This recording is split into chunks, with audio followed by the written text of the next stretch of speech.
안녕하세요. 저는 지금부터 사사건건 간섭과 잔소리를 하는 시누이와 돈 쓰는 것에 벌벌 떠는 시아버지, 그런데 이런 데에는 엄청난 비밀이 있었는데요.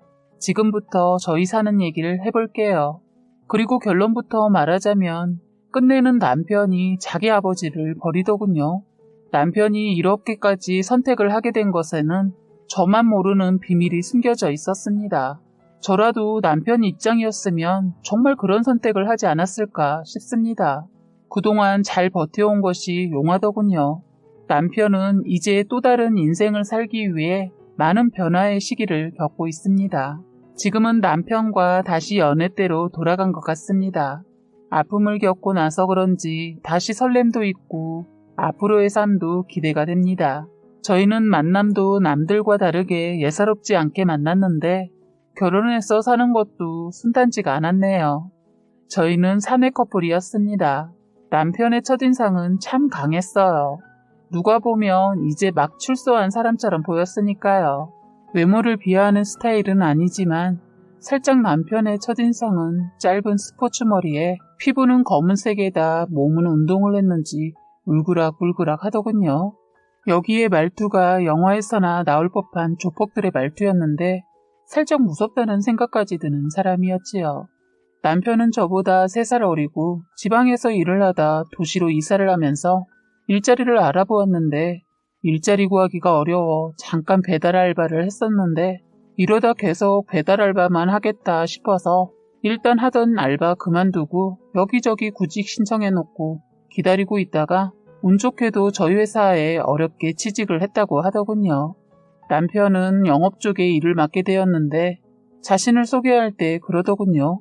자신의 외모 때문에 사람들이 처음부터 반감을 가지는데 어렵게 구한 직장인 만큼 최선을 다하겠다고 회식 때 자기소개를 그렇게 하더라고요. 그런데 생긴 외모와 다르게 쑥스러워하면서 얼굴이 홍당무가 되었는데 나름 그 모습이 저에게는 좋은 느낌이었어요. 전혀 긴장하지 않을 것 같은 외모로 벌벌 떠는 모습을 보니 순수해 보였어요. 도시 남자들에게 보기 드문 모습이었어요. 어찌 보면 콩깍지가 그때부터 씌어지게 되었나 보네요. 저희는 회식을 잘 마치고 다들 파하는 분위기여서 저도 주섬주섬 옷을 입고 있는데 사장님이 잠깐만 얘기를 하자고 자기 옆으로 오라고 하더군요. 원래 저희 사장이 술을 안 먹을 땐 멀쩡하고 직원들 잘 챙기는데 주사가 아주 못된 버릇이 있어서 밥만 먹고 가는 직원도 있고 이런 분들은 경력이 찬 분들이라 가도 말이 없죠. 그러나 저처럼 말단 직원은 윗 상사들의 눈치도 봐야 하고 사장 눈치도 봐야 하니 밥만 먹고 일어날 수 있는 자리가 아니다 보니 어느 정도 분위기 맞추다 일어나거나 사장이 취했다 싶으면 몰래 도망을 가기도 했어요. 그런데 그날따라 사장이 평소보다 많이 취해서는 저를 부르는 겁니다. 저는 못 들은 척하고 그냥 옷을 입고 나가려고 하는데 아주 큰 소리로 저를 부르더군요. 그 상황에서 그냥 나갈 수 없어 일단 사장님 옆에 앉긴 했어요. 그런데 순식간에 이 사장 또라이가 제 어깨에 손을 얹더니 저에게 기대려고 하는 겁니다. 순간 저는 사장의 손을 떼어내려고 했는데 이놈이 술에 취하니까 손님이 어찌나 센지 제 어깨를 더 힘주어 잡더군요. 그때 신입이었던 저의 남편이 사장의 손을 잡아 비틀어 버렸어요. 다들 놀라서 어쩔 줄 몰라 하더군요. 사장도 아니 벙벙한지 가만히 있더라고요. 남편이 사장한테 한마디 날렸어요. 이딴 식으로 직원을 대하는 건 아니지 않습니까? 사장이라 이 정도로 끝내는 겁니다. 하고 저를 일어나라는 눈빛을 보내더니 나가자고 하더군요. 그때 또 한 번 멋짐을 받네요. 한 번도 느껴보지 못한 남자의 모습이었습니다. 솔직히 저희 남자 직원들은 사장 눈치 보느라 이런 모습은커녕 오히려 되려 빨리 비유 맞추고 끝내고 가자라는 식으로 저희를 마치 술집 여자처럼 대했거든요. 직장 내 성희롱 정말 언제쯤 끝나나 했는데 저희 남편이 그때 완전 끝을 내줬어요.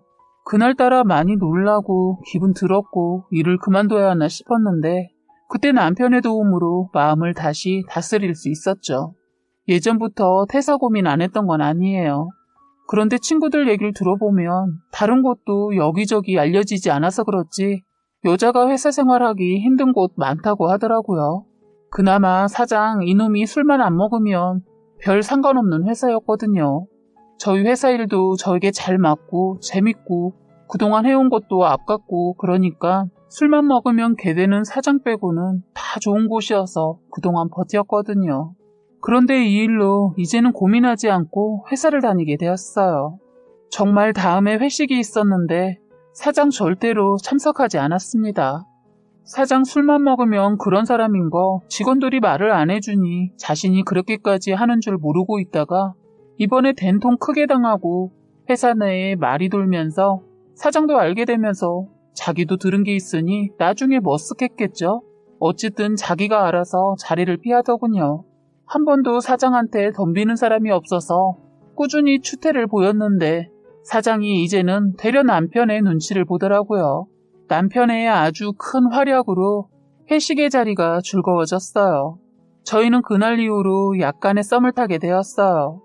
회식 자리에서 나왔을 때도 그대로 저를 혼자 보내면 안심이 안 된다고 하면서 집 근처까지 데려다주는 자상함까지 보이더군요. 그날부터 저의 심장은 다음날 이 사람을 멀리서 보는데도 자꾸 심장이 나대는 거예요. 저는 연애라는 것을 한 번도 해본 적이 없고 그냥 짝사랑 아니면 그냥 썸 이 정도만 해봐서 이번도 이러다 말겠지 했어요. 그런데 날이 갈수록 이 사람이 저에게 관심을 보이고 신경 쓰이게 하는 거예요. 그럴수록 저의 심장은 더 나댔어요. 점심을 먹고 나면 제 자리에 커피를 가져다 놓지를 않나 퇴근 시간대가 되면 밖에서 저를 기다리고 있는 거예요.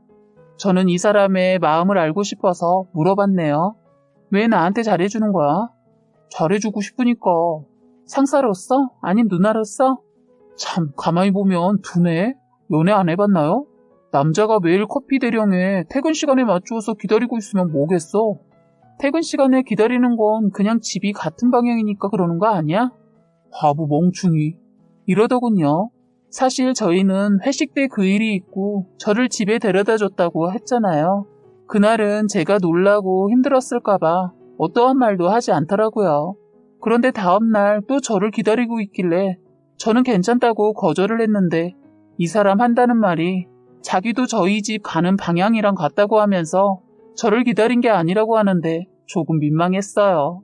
저희는 그렇게 같이 버스를 타고 가면서 이런저런 얘기를 나누게 되었습니다. 제가 먼저 내리고 남편은 한두 정거장 더 가는 것 같았어요. 저희는 아침에 서로 다르게 출근을 하고 퇴근 때는 서로 약속이라도 한 것처럼 같이 움직이게 되었죠.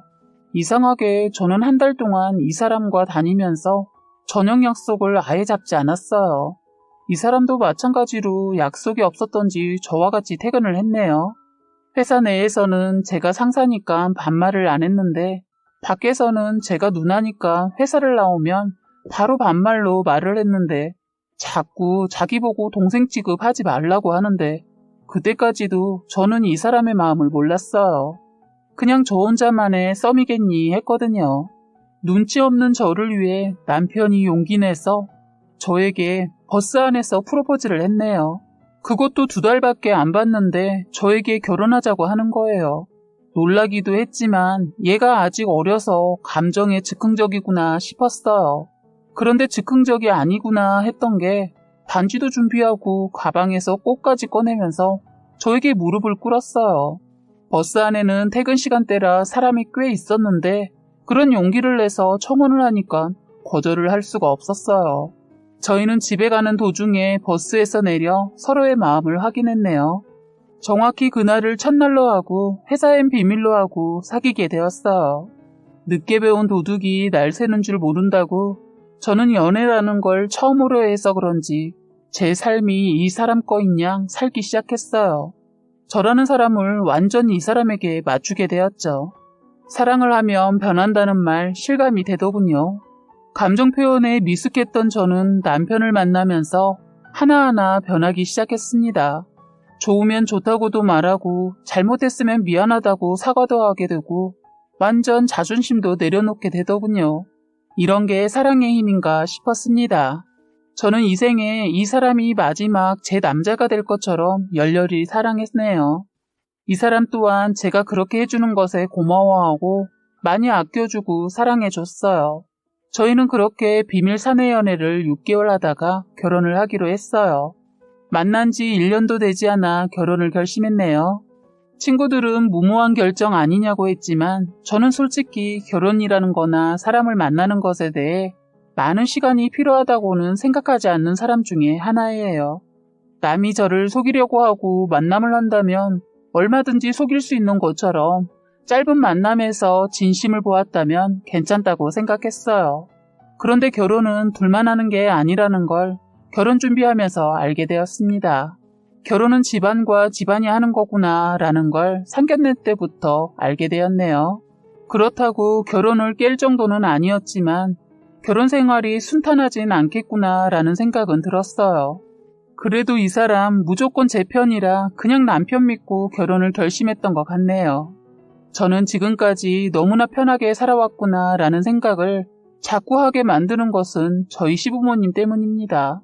결혼해서 살면서 제 인생에서 이렇게 힘들어 본 적은 없었던 것 같네요.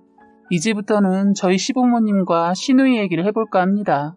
사람이 자라온 환경이 다르면 다를수록 둘만의 문제가 아니구나 싶다는 걸 연인 때는 몰랐는데 결혼하고 나서 더 절실히 느꼈습니다. 특히 서로 부딪히는 일이 많은 것 같습니다. 양가 부모 쪽에 선물을 하나 하더라도 사소한 일로 싸우게 되더군요.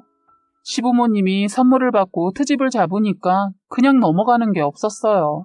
특히 생일 선물은 서로의 감정을 더 자극하게 만들더라고요. 참고로 저희 친정은 잘 사는 편입니다. 그렇다고 시댁이 못 살진 않습니다. 시댁도 저희 집 못지않게 잘 삽니다. 그런데 너무 답답한 게 돈이 있어도 쓰지를 않으려고 해요. 그런데 아꼈다 어이없게도 가족한테 당하는 일이 생기긴 하더군요.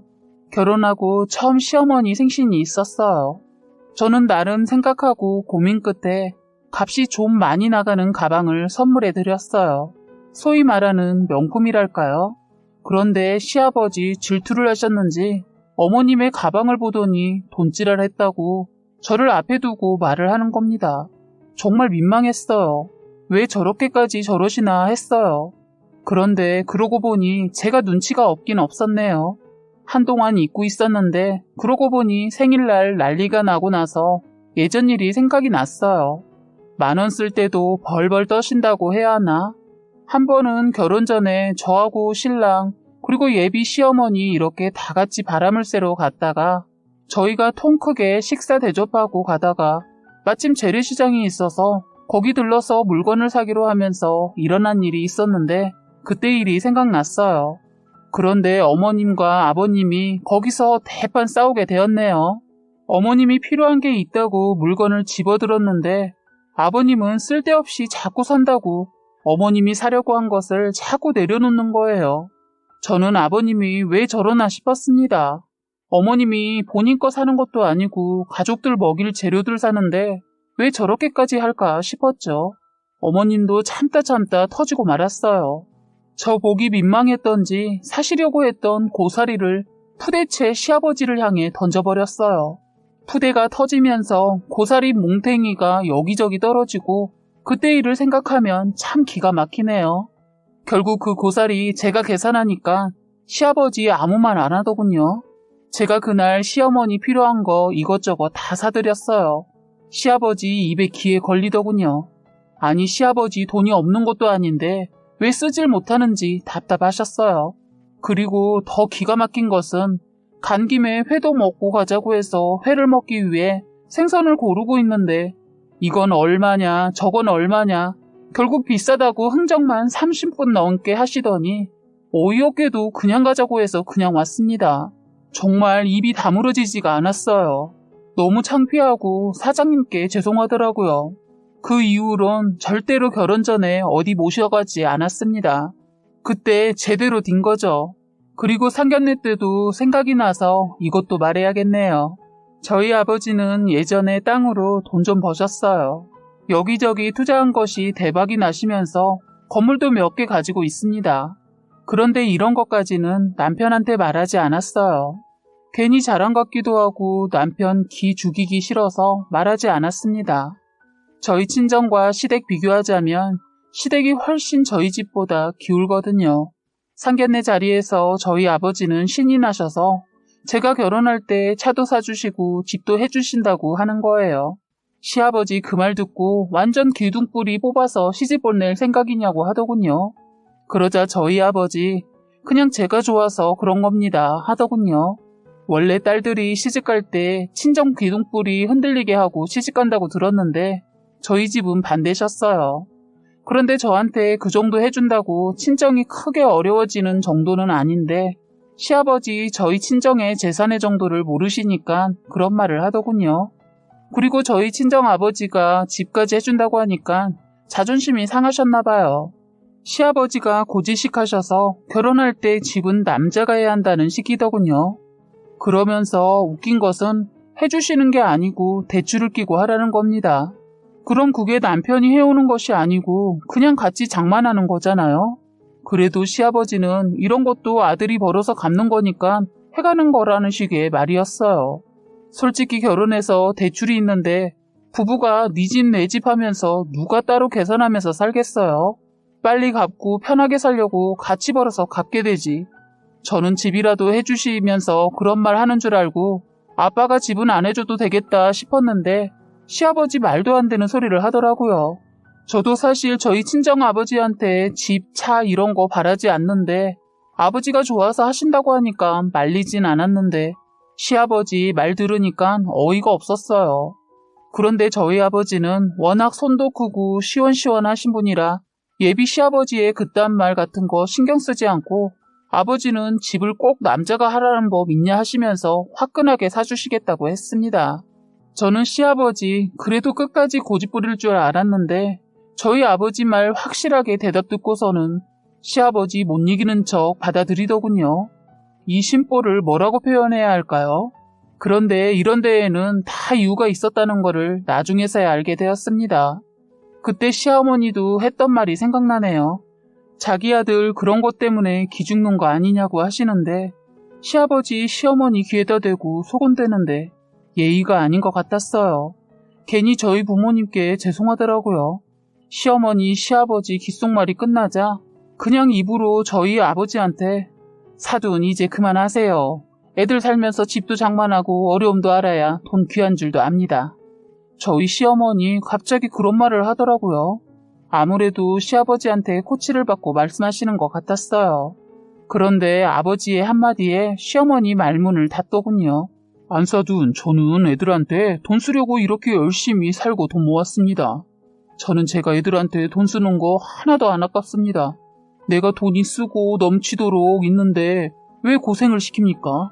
꼭 그렇게 자린고비식으로 교육 안 해도 부모 하는 거 보고 자란 자식들은 그렇게 안 해도 돈 허투루 안 씁니다. 돈 귀한 줄 안다고요. 저는 내 자식들을 행복해하는 거 보는 게 낙입니다. 사돈도 아들 사랑한 만큼 주세요. 아꼈다 다 똥됩니다. 애들이 필요할 때 주는 게 돈을 제대로 쓰는 겁니다. 그리고 이런 건 다 내리사랑이라는 생각이 듭니다.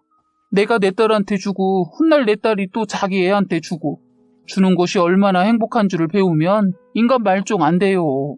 아버지가 돈 있으면 주라는 말보다 돈이 쓰고 넘친다는 말에 꽂혀서는 시어머니 아이고 사돈은 어떻게 돈을 그렇게 벌었답니까? 그렇게 많으시니까 퍼주고도 남으니까 주는 거죠. 저는 먹고 죽으려고 해도 없습니다. 말을 하니까 또 시아버지 저희 아버지한테 지기 싫어서 자기는 돈이 있지만 애들이 고생이 뭔지 느끼게 하고 싶어서 안 주는 것 뿐이라고 하더군요. 저희 아버지가 그 말을 놓치지 않고 말을 했어요. 사돈, 그렇게 돈이 있으면 애들 필요할 때 주세요. 했더니 시어머니는 갑자기 화장실을 가고 싶다고 하면서 주섬주섬 옷을 챙겨 입으시더니 나가버리셨어요. 시아버지는 돈 얘기만 나오면 입에 본드를 붙여 놓으셨는지 아예 말을 하지 않으셨어요. 그때 저희 아버지는 상견례 자리에서 몇 마디 나눠보고 저희 시댁분들을 파악하고 돈에 관해서는 그 이후로 말을 섞지 않으셨어요. 저희 시아버지가 그러셨거든요. 부모를 잘 만나야 그것도 배불면서 하는 거지. 했어요. 자라온 환경이 달랐다는 거죠. 저희 시아버지는 어릴 적 너무 없이 자라서 굶는 날이 엄청 많았다고 하더라고요. 그래서인지 키가 너무 작으세요. 160도 안 됩니다. 자라온 환경을 듣고 나니 이해는 되지만 안 써도 너무 안 쓰니까 이제는 이해보단 답답했어요. 그날 상견례 자리에 나오신 부모님들 의상만 봐도 알 수 있었어요. 시누이 한 명 있는데 딸이라는 게 자기 엄마 옷 좀 사드리고 아버지 신발도 좀 사드리지 자기만 삐까뻔쩍하게 하고 나왔더라고요. 옷을 잘 안 사 입는 사람은 뭐가 좋은지도 모르겠거니와 비싸면 손이 안 가잖아요. 분명 예비 남편이 일주일 전에 옷 사 입고 나오시라고 돈을 드렸다고 했어요. 그런데 제가 봤을 때는 아무래도 그 돈을 시누이한테 드린 것 같았어요. 나중에 다시 확인해보니 아니나 다를까 정말 그 돈을 시누이한테 부모님 모시고 백화점 가서 옷 사드리라고 돈을 드렸다는 거예요. 그 돈을 세상에 지 몸에 처바르고 나왔더라고요. 시어머니한테는 시누이 이것이 시어머니 시집 올 때나 입었던 옷이나 되려나? 알록달록 무슨 색종이도 아니고 아주 파란색 원피스에 두꺼운 허리 벨트를 하고 스카프는 어찌나 촌스러운지 무슨 보자기를 목에 메고 있는 것 같았어요. 충격이었어요. 시아버지 역시 체크 무늬에 양복에 신발은 뒷굽이 다 달아서 아주 안쓰럽더군요. 솔직히 처음 만나 시장 갈 때도 그때도 놀랐거든요. 그래서 남편한테 예비 시부모님 옷이 말도 못하게 입으셨길래 이 사람 기분 상하지 않게 부모님 옷 좀 사드리고 싶은데 사드려도 되냐고 하니까 안 그래도 자기가 돈을 주면 꼭 옷은 안 사 입고 다른 데 쓰신다고 하는 거예요. 그래서 이번에 상견례 때는 입고 나올 옷은 그냥 직접 사드리라고 어른들은 자기한테 쓰는 건 잘 못 사니까 직접 사드리라고 했더니 그래야겠다고 했거든요. 그런데 이 사람이 결혼 전 계속 바쁘다 보니 결혼한 자기 누나한테 부탁을 한 모양이더라고요. 진짜 화가 나는 게 시누이 자기 식구들은 깔끔하게 시매부는 어디 선보러 나가는 것처럼 하고 나오고 시누이 역시 자기가 상견례 하는 줄 아나 봐요. 하얀 드레스 같은 옷을 입고 나왔더라고요. 아직 식도 못 올리고 결혼해서 산다고 들었는데 이런 자리가 새로웠던지 둘 다 기분 내고 왔더라고요. 5살 아이 하나 있는데 그 애도 머리에서 발끝까지 다 값비싼 브랜드로 입혔더군요. 저는 아직 애는 낳지 않았지만 어떻게 지 식구 챙기면서 부모님 생각 들지 않았을까요? 시누이 하는 거 보니까 만만치 않겠다 싶었어요. 저는 시누이 하는 꼬락서니 보고 생각에 잠겨있는 동안 시아버지랑 저희 아버지랑 얘기가 길어지는 거예요. 얘기즉슨 저희 시아버지 저희 아버지보다 5살 많으신데 엄청 고지식하고 꽉 막힌 분인데 거기에다 자기 자식들한테 바라기는 엄청 바라시는 분이세요. 그날 아버지는 시아버지를 파악하고 이상한 노인네 바라보듯이 하면서 한 소리 했어요. 돈도 머리를 쓰고 몸을 써야 재산이 늘어나는 겁니다. 집안에 금은보화가 있으면 뭐합니까? 가져다 팔아서 이익을 남기고 또 다른 걸 사서 또 팔아서 이익을 남기고 해야 하는 거지. 내 거다 하고 내 주머니에 두고 만지작 거린다고 그게 불어나나요? 사둔 자식들도 다 압니다. 저는 저희 아버지가 현명하셔서 저에게 아주 큰 돈은 아니었지만 제가 비비고 올라설 수 있는 자그마한 언덕을 만들어 주셨습니다. 저도 처음부터 부자도 아니었고 그렇다고 많은 재산을 상속받은 것도 아니었어요. 아버지가 나중에 저에게 물려주신 것은 제가 벌어서 저희 부모님이 하시고 계신 거에 투자를 해서 이득을 본 겁니다. 그리고 저희 아버지부터 부모의 사랑이 뭔지를 제대로 아신 거죠. 이렇게 말하니까 사랑은 돈이라고 생각하실 수도 있지만 제 말은 그 사랑 돈이든 뭐든 줄 수 있을 때 주시라는 겁니다. 주는 것이 얼마나 기쁘고 행복한지 사돈도 한번 이번에 느껴보세요. 애들 결혼할 때 큰 거 하나 주세요. 지고만 있으면 뭐합니까? 하니까 시아버지 얼굴 벌겋게 달아올라서는 입을 꾹 닫고 계시면서 술만 연속 들이키고 계시더군요. 아버지도 이렇게까지 저희 시아버지한테 강요하지 않으려고 했는데 시아버지께서 계속 먼저 자기는 가지고 있는 게 엄청 많다. 하지만 자식들 고생해봐야 돈 귀한 줄 아니까 일부러 안 준다 이러니까 그냥 친정아버지가 일부러 더 찔러댔어요. 그런데 긴 침묵을 깨고 하신 소리가 너희들 나한테 바라지 마라. 난 네 엄마랑 나 먹고 살다 죽을 정도의 돈밖에 없다. 절대로 돈 못 주니까 바라지 말어. 하시는데 꼭 저희가 돈 달라고 하는 것 같았어요. 그래서 제가 걱정 마세요. 지금 못 주시면 나중에 주실 수 있을 때 주세요. 그렇다고 꼭 달라는 소리 아니에요. 주신다면 감사하게 받겠다는 거예요. 했더니 시댁 쪽의 시누이 그리고 시아버지 표정이 어이없다는 표정이었고 화장실에 갔던 시어머니 들어오시면서 저의 말을 듣고 너 아직 결혼도 하기 전에 너무 나서는 거 아니냐? 말을 당차게 하네. 너 설마 할 말 다 하는 성격이냐? 난 그 꼴 못 본다. 사돈도 알아두세요. 저는 또박또박 말대꾸하는 며느리 가만 안 두려고요. 하면서 그 자리에서 기선제압을 하더군요. 저희 엄마 그런 말까지 듣고 가만히 안 있죠. 저희 엄마가 곱상하게 생겨서 말 한마디 안 하고 있으니까 쑥맥이라고 생각하셨던 것 같아요. 엄마가 드디어 입을 여셨어요. 저희가 더 긴장되더군요. 아, 그러세요? 저도 사이가 내 딸한테 못하고 저희들 말에 또박또박 말대꾸라도 하면 저도 가만 안 둘 겁니다. 알아두세요. 여자만 며느리 노릇 하라는 법 없지 않습니까? 그리고 시대가 변했는데 여자가 결혼하면 시댁 집안에 맞춰야 한다 이런 고리타분한 말 하지 마세요.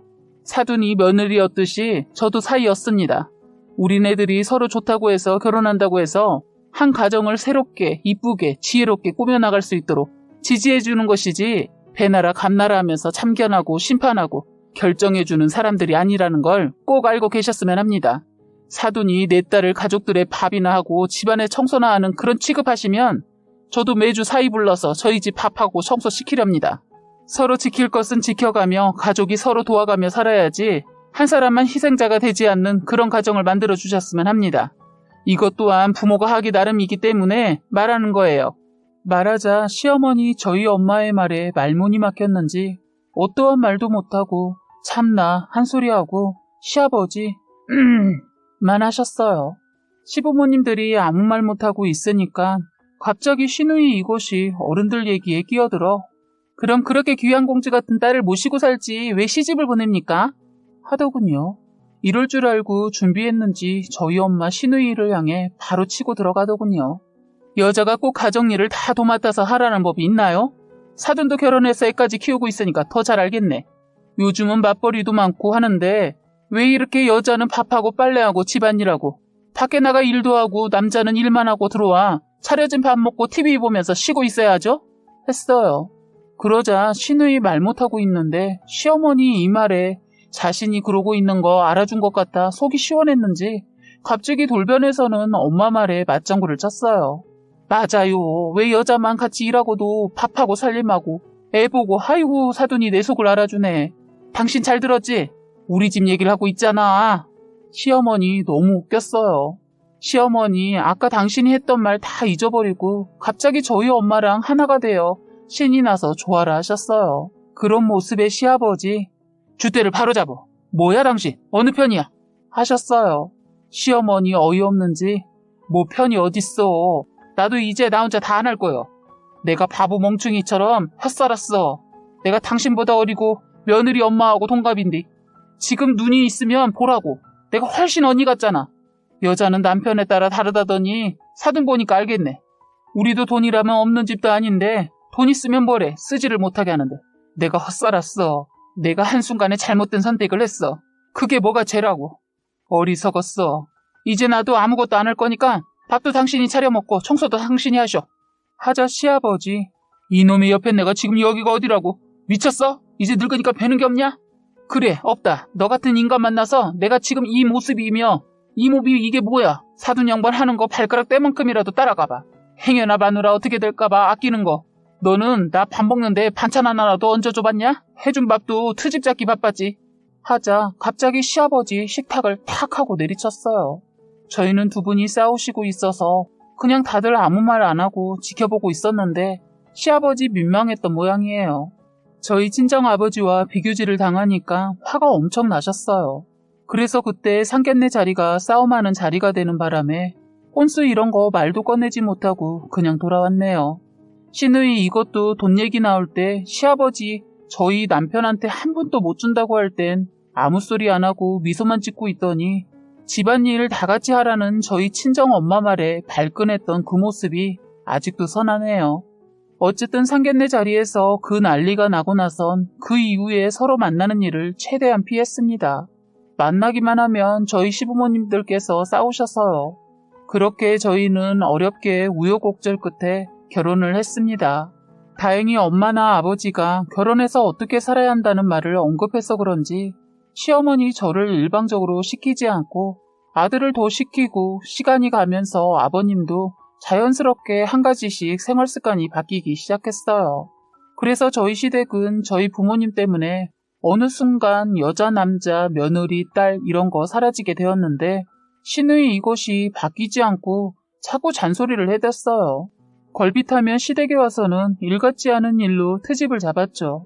쉬는 날이면 자꾸 저를 시댁에 불러서 일을 시켜서 일을 잘했네 못했네 평가하고 비교하고 자기 친구들 올케도 부잣집 여자인데 못하는 게 없다고 하면서 요즘은 되려 잘 사는 여자애들이 잘하는 게 더 많다고 하는 겁니다. 정말 시어머니도 안 하는 잔소리를 시누이가 하니까 미워서 저를 시댁에 부를 때 핑계를 대고 안 간 적도 있었는데 그것도 너무 써먹으니까 안 통해서 그냥 있는 그대로 솔직하게 안 간다고 했어요. 그랬더니 한 번은 그날도 어김없이 시누이가 시댁에 왔다고 오라고 해서 그날은 진짜 그냥 쉬고 싶다고 못 간다고 했습니다. 그랬더니 시누이 전화해서 어른이 오라고 하면 퍼뜩 달려와야지 버르장머리까지 거론하며 저에게 말대포를 쏴더군요. 저는 남편과 싸우고 싶지 않아서 제 선에서 끝내려고 몇 번은 갔는데 이번만큼은 정말 가고 싶지 않아서 안 갔어요. 시누이는 가만히 보면 꼭 일만 벌려놓고 저를 불러요. 그래서 더 가고 싶지 않았어요. 시누이 보면 뭘 그리도 저를 잡으려고 기선제압에 나서는지 이해가 안 돼요. 저를 잡아놓고 뭐 하려고 하는지. 그런데 가만히 시간을 가지고 보니 자기들은 왕대접 받고 저는 시댁 식구들 뒤치다거리로 시키려고 하더군요. 싸가지 없는 시누이 지 딸 시댁에 데려다 놓고 뒤치다거리도 저한테 시키더군요. 애가 자기한테 뭘 해달라고 원하면 숙모한테 해달라고 해 하면서 저에게 보내는 거예요. 아니 시누이 딸이 제 딸입니까? 왜 저한테 마치 자기 딸이 제 딸인 양 저에게 떠넘기시는지 또 흥분했네요. 그래서 이번엔 그냥 무시했어요. 그랬더니 시누이 이것이 저희 집으로 반찬거리 만들 재료를 가지고 쳐들어왔어요. 황당했습니다. 시어머니가 급하게 모임을 간다고 시누이한테 부탁을 했나 봐요. 그런데 시누이 어머니한테 돈까지 받아서 자기 거 반찬까지 하는데 하다가 갑자기 며느리가 있는데 왜 내가 해야 하나 라는 생각이 들었다네요. 아니 시어머니 반찬 만들면서 자기 반찬 더 보태서 만드는데 말입니다. 뭐가 그리 억울한지 그걸 다 싸매고 왔더라고요. 저는 못하니까 가지고 당장 나가라고 했어요. 그랬더니 시누이 이것이 욕을 하고 달려들면서 제 옷을 잡아당기길래 저도 옷 똑같이 잡아당기면서 싸우게 되었습니다. 이것이 먼저 제 머리를 치길래 저도 똑같이 쳤어요. 막고 있으라는 법 없잖아요. 저는 성질에 대문을 활짝 열어제치고 그 반찬 재료들 죄다 현관 밖으로 던져버렸어요. 밖에는 시금치며 콩이며 멸치 아주 난리가 아니었어요. 그렇게 하고 나서 한 소리 했죠. 나한테 한 번만 더 이딴 식으로 걸고 넘어지면 가만히 두지 않겠다고 하니까 주섬주섬 지 가방 챙겨 들고 나가더군요. 저는 시누이 년 나가자마자 문 걸어 잠갔어요. 화가 삭혀지지가 않아 냉장고에 있는 맥주 한잔 했더니 그제서야 진정이 되더군요. 이제는 가만히 있지 않으려고 했습니다. 그날이 시누이와 싸움이 처음이자 마지막 싸움이고 그날이 마지막으로 본 날이기도 했네요. 그리고 시댁에선 저희 둘이 싸운 걸 말하지 않았는지 아무 말 없더군요. 아무래도 시누이 저한테 맞은 거 말하기 쪽팔렸는지 말 안 했던가 보더군요. 그런데 시누이와 그런 일이 있고 나서 2달 동안 얼굴을 못 봤는데 그 이유가 저는 시누이가 저를 피해 시댁에 오지 않은 줄만 알았는데 알고 보니 제가 결혼하기 전부터 자기 부모님 재산 늘려준다고 시어머니 모르게 시아버지만 꼬셔서 투자했다가 완전 쫄딱 망해버렸어요. 한 푼도 못 건지고 휴지 조각 되고 말았죠. 시어머니 하루는 전화해서 집에 빨간 딱지 붙지로 여러 사람이 왔다고 해서 서둘러 시댁에 가보니 정말 물건에 딱지가 붙어 있더군요. 그런데 시댁에 값나가는 물건도 없지만 물건이 없어서 많이 붙여 있진 않더군요. 그런데 문제는 집이 넘어가게 되었더라고요. 평생 돈 벌어 집 장만하고 재산 늘리는 재미로 사신 시아버지 자린고비에서 지독하게 돈 모은 거 다 날렸어요. 저는 사정이 어떻게 된 것인지 시누이 전화해봤더니 전화는 없는 전화로 나오더라고요. 저는 서둘러 시누이 집을 가봤는데 세상에 다른 사람이 살고 있었어요. 벌써 이사가고 튀었더라고요. 그런데 아버님 그 난리가 났을 땐 가만히 계시더니 시누이가 사라졌다는 말에 아버님 죽는다고 농요까지 먹으려고 한 거 다행히 어머님이 보셔서 천만다행 별일 없었습니다. 그 돈을 다 날려버렸으니 죽고 싶었겠죠. 저희는 그렇게만 생각했어요. 그래서 시어머니는 저희 아버지가 사정을 들으시고 도움을 드려 자그마한 집을 구해드렸어요. 그런데 시아버지는 얄미운 시누이를 찾겠다고 집을 나가셨어요. 시어머니는 시아버지 성격을 알기 때문에 내버려 두시더군요. 오히려 집에 가만히 있으면 폐인된다고 나가시게 두라고 해서 저희도 신경 쓰지 않고 살았는데 더 나중에 어머님한테서 더 기가 막힌 얘기를 들었어요. 시어머니 상견례 자리에서 말하려다 마는 말이 뭔지 내내 궁금했는데 나중에 알고 너무 마음이 아팠어요. 사실 남편과 시누이는 남남이라는 거예요. 아버님은 시누이를 데리고 그리고 어머님은 제 남편을 데리고 재혼을 하신 거래요. 어머님은 남편이 뱃속에 있을 때 사고로 남편의 친아버지가 사고로 돌아가셨다고 해요. 애 낳고 혼자서 살다가 남편이 3살이 되었을 때 재혼을 했다고 합니다. 그래서 시집살이를 엄청 당하고 살아도 또다시 자식한테 아버지 없는 자리 만들어주지 않으려고 힘들어도 참고 숨죽이고 할 말 못하고 죄인처럼 살아오셨다고 하더라고요. 옛날 부모님 세대에는 다들 그러셨다고 얘긴 들었지만 저희 시어머니가 그런 분인 줄은 몰랐네요. 어렵게 비밀을 말해주더라고요. 사실 남편도 시누이도 몰랐던 일인데 저희 결혼식 2달 남겨두고 갑자기 시아버지가 자식들한테 고백을 하자고 해서 알려줬다고 합니다. 그 말을 들으면서도 이상하다 생각했는데 더 기가 막힌 일이 생겼어요. 너무 어처구니 없는데 그렇게 나간 시아버지가 세상에 사람을 사서 딸하고 작정하고 일을 꾸민 거였어요. 친자식인 자기 딸한테만 재산을 주려고 일을 꾸몄더라고요. 다 빼돌려놓고 사기를 치려고 했더군요. 농약 사건도 다 쇼였던 거죠. 그런데 여기서 더 기가 막힌 것은 그 딸이 모든 것을 다 챙기고 진짜로 아버지를 버려두고 도망을 가버린 겁니다. 드라마에서나 나올 법한 얘기 아닌가요? 한순간에 낙동강 오리가 된 시아버지, 이 사실이 알려질까봐 집을 나간 거더라고요.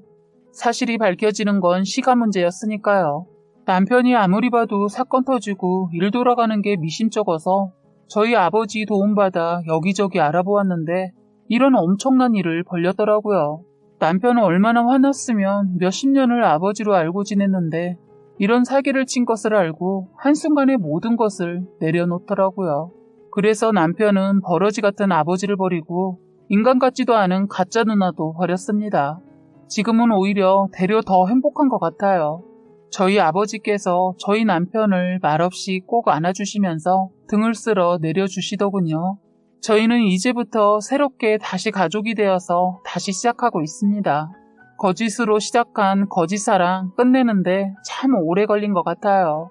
한편으로는 차라리 너무 잘된 일이 아닌가 싶습니다. 이제부터는 저희 남편이랑 시어머니 꽃길만 걷게 해주고 싶어요. 지금까지 여러분의 소중한 사연을 읽어드리는 해바라기 사연방이었습니다. 구독과 좋아요, 알림 설정 부탁드리겠습니다.